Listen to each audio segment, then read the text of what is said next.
जय हिंद दोस्तों, जेआरएम coaching centre में आपका स्वागत है। आज हम ट्रिग्नोमेट्री के 8.1 चैप्टर की शुरुआत करेंगे और एक ही वीडियो में सब कुछ खत्म, यानी वन शॉट वीडियो रहेगा और बहुत ज़्यादा डिटेल से ना बताते हुए सिर्फ बोर्ड एग्जाम की तैयारी हेतु एक ही वीडियो में हम बहुत प्रयास करेंगे जल्दी से जल्दी इसे खत्म करने के लिए। चलिए बिना देरी करते हुए हम लोग शुरू करते हैं। सबसे पहले इस चैप्टर में यानी 8.1 में सबको दिख रहा है बेटा? हाँ, 8.1 में जो फार्मूले यूज होने वाले हैं उसी फार्मूले के बारे में हम थोड़ा सा चर्चा कर देते हैं। एक आप लोगों ने पढ़ा होगा लाल बटे कक्का। क्या आप लोगों ने पढ़ा होगा? लाल बटे कक्का, जहां L बराबर जो है लंब है, A मतलब जो है आधार है और K मतलब क्या है? कर्ण है। L बराबर लंब, A मतलब आधार और K मतलब कर्ण। अगर हम इसकी बात करें तो ये आपका है साइन। ज्यादा डिटेल्स ना चलती हुए सिर्फ काम भर क्या ही यूज करेंगे, और ये है आपका tan। यानी अगर हम साइन थीटा की बात करें, अगर हम एक कोण थीटा मानते हैं तो साइन थीटा बराबर आपका होगा, ये आपका लंब होगा, ये आपका कर्ण होगा और ये आपका आधार होगा। ठीक है, जिस कोण को मानते हैं उसी कोण के सम्मुख वाला ही लंब होता है। हमारे पास में है ना। अब ध्यान दीजिएगा, ये तो समकोण है ऑलरेडी। हमेशा जो ट्रिग्नोमेट्री फंक्शन होता है समकोण त्रिभुज पर ही लागू होता है। तो कोण के ये तो समकोण हो गया। अगर ये कोण मानते हैं इसके सामने वाला ए लंब होगा, अगर ये कोण मानते हैं कोई है इसके सामने वाला ए लंब हो जाएगा। हमारे पास समझ गए ना? जिस कोण के अकॉर्डिंग हम देखेंगे, अगर इस कोण के हम लोग अंतर्गत देख रहे हैं, ए के अंतर्गत लंब आपका सामने होगा, आधार नीचे होगा, कर्ण परिवर्तित नहीं होता है। अगर हम अल्फा कोण के संदर्भ में देखें तो लंब नीचे वाला हो जाएगा, ए आधार हो जाएगा, कर्ण वही रहेगा। इतनी बात समझ में आ गई? चलिए अब हम साइन थीटा की हम बात करते हैं। साइन थीटा बराबर होता है लंब बटे कर्ण। साइन थीटा बराबर क्या देखेंगे? लंब बटे कर्ण। और अगर हम कास थीटा की बात करें तो कास थीटा बराबर होता है ए मतलब आधार, ए बटे के मतलब आधार बटे कर्ण, आधार बटे कर्ण। और अगर हम tan थीटा की बात करें, tan थीटा बराबर होता है लंब बटे आधार, लंब बटे आधार। अगर कैमरा में सही से नहीं दिख रहा होगा थोड़ा सा एडजस्ट करना होगा, बाकी हम कैमरा सेट करेंगे तब जाके आपको हो सकता है बेहतर वीडियो मिले। और अगर हम साइन के व्युत्क्रम की बात करें तो साइन थीटा का व्युत्क्रम होता है कोसेक थीटा, और कोसेक थीटा का सूत्र हो जाएगा कर्ण बटे लंब। और कास थीटा का व्युत्क्रम होता है सेक थीटा, सेक थीटा का सूत्र हो जाएगा कर्ण बटे आधार। और अगर हम tan थीटा के व्युत्क्रम की बात करें तो काट थीटा होता है, और काट थीटा का होता है आधार बटे लंब। क्या होता है बोलो? आधार बटे लंब। बात सुना गई सबको? ठीक है, एक बार मैं फिर से याद दिला दे रहा हूं। याद करना सिर्फ लाल बटे कक्का, लाल बटे कक्का याद हो गया तो आपको सारी चीजें याद हो जाएंगी। लाल बटे कक्का तो साइन थीटा क्या हो जाएगा? लंब बटे कर्ण लिख दिया। साइन थीटा का व्युत्क्रम होता है कोसेक थीटा, तो कोसेक थीटा का सूत्र हो जाएगा कर्ण बटे लंब। आधार बटे कर्ण दूसरा है कास थीटा, जिसका सूत्र हो जाएगा आधार बटे कर्ण, और कास का उल्टा होता है सेक थीटा, जिसका नाम हो जाएगा सूत्र हो जाएगा कर्ण बटे आधार। तीसरा है आपका tan थीटा। अगर इसके आधार पर देखें लंब बटे आधार, तो tan थीटा का व्युत्क्रम काट थीटा होता है, तो काट थीटा का सूत्र हो जाएगा आधार बटे लंब। थोड़ा सा हिंदी जान ले, कुछ चीजों की हिंदी भी जानते हैं। जैसे साइन को जा बोलते हैं, कास को कोज्जा बोलते हैं, और tan को स्पर्श जा बोलते हैं। बात समझ गए? साइन क्या बोलते हैं? जा बोलते हैं, कास को कोज्जा बोलते हैं, और tan को स्पर्श जा बोलते हैं। बातें क्लियर हो गई? इसके अलावा जो भी फार्मूले लगेंगे मैं सवाल के साथ ही बगल में बताता रहूंगा। ओके, चलिए मिटा दें।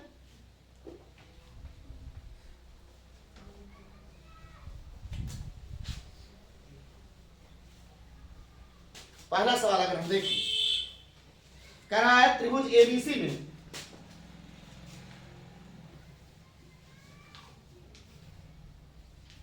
त्रिभुज एबीसी में कोण भी समकोण है। कोण भी क्या है? समकोण है, जिसमें AB जो है 24 है, BC जो है वो 7 सेंटीमीटर है। तो निम्नलिखित का मान ज्ञात कीजिए। पहला मान ज्ञात करना है आपको sine A comma cos A का, और दूसरा मान ज्ञात करना है sin C कामा cos C का। अब ट्रिग्नोमेट्री फंक्शन में हमने कहा था 3 भुजाएं होती हैं, त्रिभुज में 3 भुजाएं होती हैं, जिनमें से आपका होता है लंब, आधार और कर्ण, मतलब स्मरण। और उसमें से सबसे जरूरी चीज बताया, जिस कोण का निकालना होता है समकोण वाले को छोड़कर, जिस कोण को निकालना होता है उसी कोण के सामने वाला ही क्या होता है, लंब होता है, और नीचे वाला क्या होता है, आधार होता है। उससे जो दबा होता है क्या होता है, आधार होता है। अब यहां पर हमें 2 भुजाएं तो मालूम है, तीसरी भुजा नहीं मालूम है, इसमें कोण भी क्या है, समकोण है। अब तीसरी भुजा कौन सी बची है, कर्ण। क्या बची हुई है, कर्ण। अगर हम पाइथागोरस प्रमेय से देखें विनोदय, अगर हम पाइथागोरस प्रमेय से देखें तो कर्ण के स्क्वायर बराबर लंब के स्क्वायर धन आधार का स्क्वायर। तो कर्ण आपका नाम है AC स्क्वायर, लंब है आपका BC स्क्वायर, आधार आपका है AB, तो AB का स्क्वायर लगा देते हैं। अब AC square equal to BC का वैल्यू है 7 का स्क्वायर, AB का वैल्यू है 24, तो 24 का स्क्वायर। तो 7 के वर्ग करेंगे 7 49, 24 24 में 576, 576 और 49 को अगर हम ऐड करें तो हो जाएगा 9 6 15, 7 4 11 12, 5 6 625, यानी AC का स्क्वायर आ गया आपका 625। अगर हम वर्गमूल देखें तो 625 का वर्गमूल क्या हो जाएगा, 25, 25 25 में 625, यानी कर्ण अर्थात AC का मान कितना आ गया, 25 सेंटीमीटर। कितना आ गया, 25 सेंटीमीटर। बात समझ आ गई। थोड़ा हम तीव्रता से चलेंगे। अब हम सवाल को देखते हैं, यही देख लेते हैं। पहला है साइन A की वैल्यू। साइन A हमने कहा था अगर कोण A कह रहा है तो उसी के सामने वाला ही क्या हो जाता है, यानी ये हो जाएगा लंब और ये नीचे वाला क्या हो जाएगा, आधार। अब कर्ण तो अपरिवर्तित रहता है, कर्ण वही रहेगा। बात समझ आ गई सारी जनता को। अब साइन A का सूत्र अभी मैंने जस्ट बताया था, लंब बटे कर्ण होता है। साइन का सूत्र क्या होता है, लंब बटे कर्ण। अगर भुजाओं के संदर्भ में देखते हैं तो क्या हो जाए, साइन थीटा बराबर लंब बटे कर्ण। तो साइन A के हिसाब से क्या हो जाएगा, लंब बटे कर्ण। तो लंब आपका क्या है, 7 है, और कर्ण आपका क्या है, 25 है। इसी आधार पर हम cos A का देख लें। cos A का सूत्र होता है आधार बटे कर्ण। मैं एक बार लिख दे रहा हूं, आधार बटे कर्ण। आधार कितना है, 24, कर्ण कितना है, 25।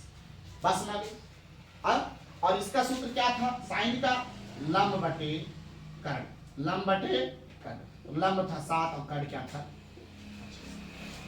लाल बटे कक्का, लंब बटे कर्ण आपका साइन, आधार बटे कर्ण आपका क्या हो गया, कास हो गया। दूसरा अगर हम देखें, दूसरा सवाल, साइन C का वैल्यू है और कास C का वैल्यू है। अब C के संदर्भ में देख रहे हैं, C के संदर्भ में हो जाता है परिवर्तन। अब कोण C की बात कर रहे हैं, हमने कहा था समकोण वाले को छोड़कर सामने वाला क्या होता है, लंब होता है। यानी अगर हम C के सम्मुख देखें तो ये आपका हो जाएगा लंब और ये हो जाएगा आपका आधार। कर्ण अपरिवर्तित रहता है। तो साइन C का सूत्र अभी मैंने बताया लंब बटे कर्ण। अब लंब कितना हो गया, 24, कर्ण कितना हो गया, 25। अब कास को देखें, कास का सूत्र होता है आधार बटे कर्ण। अब आधार कितना है इसका, 7, और कर्ण कितना है, 25, 7 बटे 25। हमें आशा है आप लोगों के सवाल समझ में आई होगी। ठीक है, उतार लीजिए, तुरंत उतारिए।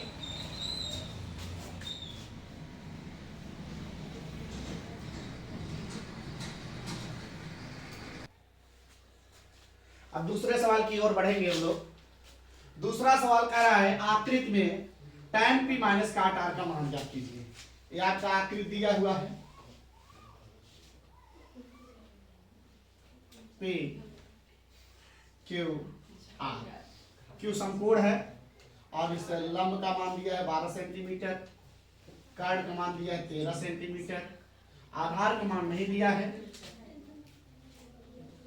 लेकिन पूछ रहा है tan P माइनस काट R का मान ज्ञात कीजिए। इसका मान ज्ञात करना है। सर्वप्रथम हमारा क्या है, अगर तीनों भुजा में से एक भुजा नहीं मालूम है, सबसे पहले हम लोग भुजा निकालेंगे। अगर हम लोग संपूर्ण त्रिभुज आप इसे मौखिक भी लगा सकते हैं बोर्ड एग्जाम में। समकोण त्रिभुज पी क्यू आर में अब की आधार नहीं मालूम है, तो आधार के स्क्वायर बराबर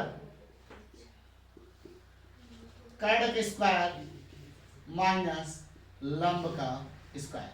तो कैड का वैल्यू कितना है 13 है, आधार लंब सॉरी कैड का वैल्यू है 13 और लंब कितना है 12 स्क्वायर। 13 13 में 169, 12 13 में 144, 169 और 144 में टाइम कितना आ जाएगा 25 और 25 वर्गमूल कितना आ जाएगा 5। यानी जो आधार निकला है तो कितना हो जाएगा 5 सेंटीमीटर। हमारी बात समझ गए? ये समझना है। चलिए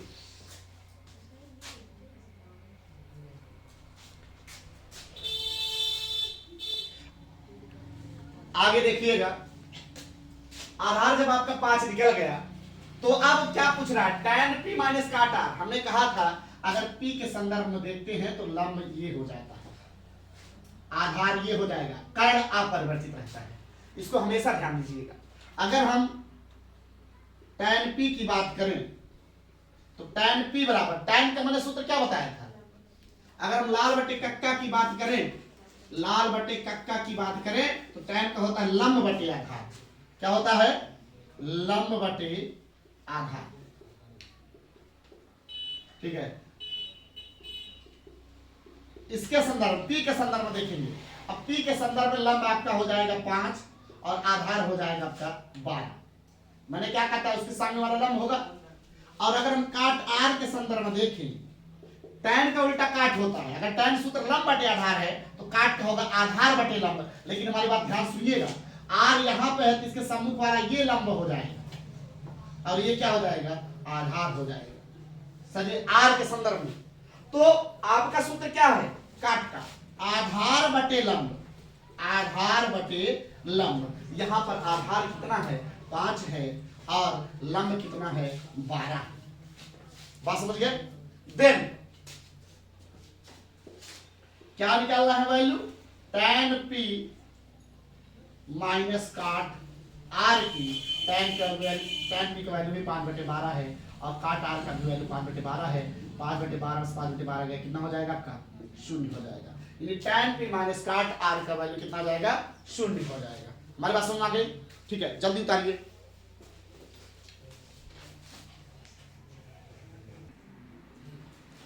चलिए हम लोग तीसरा सवाल की ओर बढ़ते हैं, थोड़ा जल्दी जल्दी पीछे रहिए।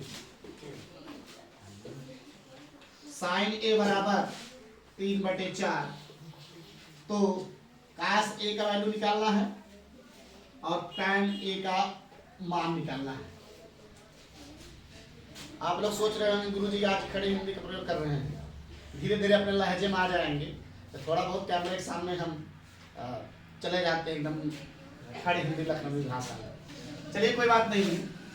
साइन ए का जो मान होता है अगर देखा जाए तो आपका होता है लंब बटे कर्ण। साइन का वैल्यू क्या होता है लंब बटे कर्ण। यानी अगर हम ट्रायंगल के हिसाब से देखें, त्रिभुज के हिसाब से देखें तो लंब आपका दिया है 3 और कर्ण दिया है आपका 4। आधार नहीं मालूम है, आधार नहीं मालूम है। तो आधार के लिए अगर हम मौखिक रूप से निकालना चाहे तो निकाल सकते हैं। 4 × 16 3 × 9, 4 × 16 और 9 में 16 में 9 गया 7, 7 का वर्गमूल कितना आ जाएगा 7। ठीक है, अब ऐसे भी निकाल सकते हैं। ठीक है, तो नाउ समकोण त्रिभुज ए बी सी में आधार का स्क्वायर बराबर कर्ण का स्क्वायर माइनस लंब का स्क्वायर। एसी की वैल्यू है 4, बीसी की वैल्यू है 3, 4 × 16, 3 × 9, 16 में से 9 गया कितना हो गया 7 हो गया।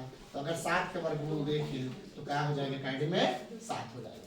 क्या निकालना है काश ए का वैल्यू निकालना है। हम ए के ही संदर्भ में सब देखना है। हमने कहा कि इसके संदर्भ में देख रहे हो तो ये लंब हो जाएगा, ये आधार हो जाएगा और ये क्या हो जाएगा कर्ण हो जाएगा। तो काश का सूत्र क्या होता है आधार बटे कर्ण। क्या होता है आधार बटे कर्ण। तो डायरेक्ट लिख लेते हैं कर्ण 7/4 और tan ए का सूत्र होता है लंब बटे आधार। तो लंब है 3 और ये क्या हो जाएगा डिग्री। किसी कोई दिक्कत? अब चलिए अगले सवाल की तरफ हम लोग बढ़ते हैं। अगला सवाल है आपका चौथा है 15 काट ए बराबर 8। तो कह रहा है साइन ए का वैल्यू ज्ञात कीजिए और सेक ए का वैल्यू ज्ञात कीजिए। थोड़ा तीव्रता बढ़ाए रखिएगा। बस बच्ची से देख के घबरा जाते, घबराना कुछ नहीं है। बीच में कोई चिन्ह नहीं है, गुणे का चिन्ह होता है। इधर गुणा उधर जाके क्या हो जाएगा? भाग हो जाएगा। तो काट ए बराबर हो जाएगा 8/15। अब काट किसका सूत्र होता है? टैन का उल्टा होता है काट का सूत्र। अगर टैन का लंब बटे आधार है तो काट का क्या हो जाएगा? आधार बटे लंब हो जाएगा। यानी आपका आधार 8 दिया है और लंब कितना दिया है? 15 दिया है। आधार बटे लंब। अब हमारी बात ध्यान सुनिए, थोड़ा सा जल्दी से निकालें। काट निकालना है तो काट का स्क्वायर बराबर क्या होता है? लंब का स्क्वायर धन आधार का स्क्वायर। क्लियर? 15 में कितना हो जाएगा आपका? 225, 8 64। अगर हम 5 4 9 6 2 8 2 289, ये कार्ड स्क्वायर बराबर हो गया। तो कार्ड बराबर क्या हो जाएगा? 17 17 में 289, यानी आपका कार्ड जो है वो 17 सेंटीमीटर निकल गया। अब डायरेक्ट देखते हैं साइन ए का वैल्यू। साइन ए का सूत्र होता है लंब बटे कार्ड। सुनिएगा, मैं बार बार इतना, क्योंकि 1 शॉर्ट है, जल्दी जल्दी रिवीजन कराना है। तो एक बार आप पढ़ चुके हो, 2 बार आप पढ़ चुके हो, तीसरी बार आप पढ़ रहे हो, तो थोड़ा ध्यान सुनिएगा। साइन ए बराबर क्या होता है? लंब बटे कर्ण। तो लंब आपका कितना है? 15 है और कर्ण आप कितना है? 17 है। और सेक ए, सेक काश का उल्टा होता है। अगर काश का सूत्र आधार बटे कर्ण होता है तो सेक का सूत्र क्या हो जाएगा? कर्ण बटे आधार। क्या हो जाएगा? कर्ण बटे आधार। तो कर्ण कितना है? 17 और आधार कितना है? 8। बात सुना गई? थोड़ा तेजी से लिखिएगा।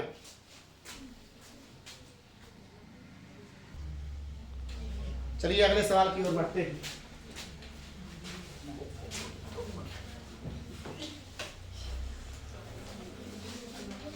बात न करिए बेटा। चलिए कह रहा है सेक थीटा बराबर 13/12। तो अन्य सभी त्रिकोणमितीय अनुपात ज्ञात कीजिए। कुल त्रिकोणमितीय अनुपात कितने हैं? 6। साइन, कास, टैन, ये लड़की क्या हो रहा है?